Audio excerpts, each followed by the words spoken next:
Tricycle driver asin lunad kaini nagpaparahay pangunyan sa ospital makalis makabudal sa kasabatang 12-wheeler truck sa San Fernando, Camarines Sur.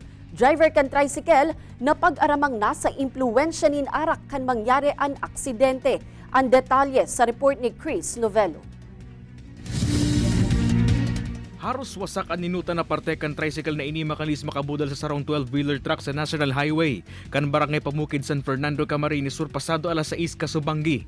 Sa pag-imbestiga kan San Fernando Municipal Police Station pasiring sa binalabak ang truck bantang mapuli na sa barangay Lupi kan San Fernando ang tricycle kan mangyari ang aksidente.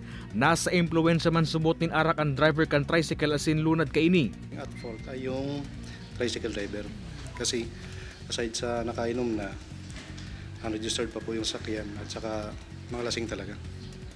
So marina po na kinain nila yung linya nung truck traveling on opposite direction. Istorya kan driver kan truck na si Arnan Salceda pinirit pasubot niyan ay kabigan Manibela alagad nakabudal man ginaray ang tricycle sa iyang minamanehong truck. Tiglikayan ko pa naman sila, sir. At kung di ko nga, sir, nakabig pa yung Manibela ko ng konti, sir, baka sa tapat ko na nagbunggo yung tricycle. Sangon niya nagpaparahay pa sa ospital ang driver asin lunad kan tricycle. Nagkaareglo naman subot ang mag-ibong nalado asin may masunod nin kaso. Titikitan man kan kapulisan ang driver kan tricycle huli sa pagbayular sa Anti-Drunk and Drug Driving Law of 2013 asin Land Transportation and Traffic Code of the Philippines. Nihuli taday rehistrado ang dara kaining lunadan. Kay Baran si Carlo Abunita, Chris Novello, Balitang Bicolandia.